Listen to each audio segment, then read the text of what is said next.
Good morning বন্ধুরা। তো আজকে হচ্ছে জামাই ষষ্ঠী।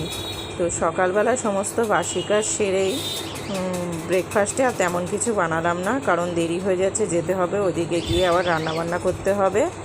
তো এর জন্য একটু সকালবেলায় শুধু পাউরুটি আর চা খেলাম। আর এদিকে শ্বশুর তো বাড়িতে থাকবে, ওনার জন্য ডিমের ঝোল, ভাত আর মাছের তরকারিটা ছিল, গরম করে দিয়েছি ফ্রিজ থেকে বের করে। তো চলে আসলাম, প্রচণ্ড রোদ, প্রচণ্ড গরম। এই যে এখান থেকে আবার রেলগেট পড়েছে, তো এই রোদের মধ্যে দাঁড়িয়েছিলাম। তো দিদির বাড়ি আমাদের বাড়ি থেকে বেশি দূরত্ব নেই, ও মানে 10 মিনিট, গাড়িতে গেলে 10 মিনিট লাগবে, আর হেঁটে গেলে মানে 20 মিনিট লেগে যাবে, 20-30 মিনিট লেগে যাবে। তো আগের দিন তো মা বাজার করার টাকা দিয়ে গেছিলো আমার কাছে, তো আমি বাজার টাজার করে সন্ধেবেলায় দিয়ে এসেছিলাম দিদির বাড়িতে। তো দিদি সব গুছিয়ে ঠুচিয়ে রেখেছে, ছাড়িয়ে ঠাড়িয়ে রেখেছে। তো এসে দেখছি বোনও চলে এসছে, ও একটু ভাজাভুজিগুলো করে দিল। তো আগের বছরে জামাই ষষ্ঠীটা আমাদের বাড়িতেই হয়েছিল, তো এইবারে আমাদের বাড়িতে আর করলাম না, কারণ আমাদের বাড়িতে প্রচণ্ড জলের অসুবিধা। তো টাইমের জল, তো আর ওদের ফ্ল্যাটে তো সবসময় জল থাকবে, আর একটু বড় সড়ো হয়েছে ঘরদোর, তার জন্য ওদের বাড়িতেই করলাম।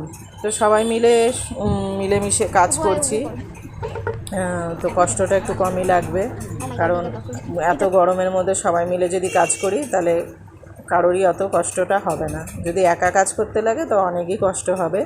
তো সবাই মোটামুটি হেল্প করে দিয়েছে। এদিকে জামাইরা চলে এসেছে, জামাইদের তো অফিস ছুটি ছিল না।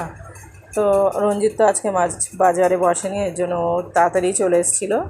তারপরে এই যে বোনের বর এসছে, বোনের বরকে এবার মা আশীর্বাদ করে দেবে।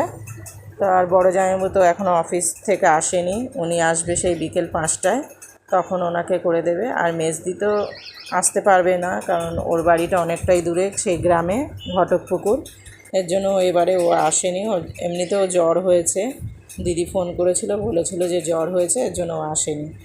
তো এদিকে দেখো এক এক করে জামাইদের আশীর্বাদ করে দিচ্ছে, জামাইরা খেয়ে দিয়ে আবার অফিসে চলে যাবে। তো আমার রান্না প্রায় শেষের দিকে। তো মেনুতে আছে আজকে চিকেন কষা, চিংড়ি মাছ দিয়ে পুঁই শাক দিয়ে তরকারি, আর মাছের মাথার ডাল, চাটনি, পাঁপড়, 5 রকমের ভাজা, দই, মিষ্টি। তো ভালো লাগলে অবশ্যই লাইক করে দিও, আমার চ্যানেলটাকে সাবস্ক্রাইব করে দিও।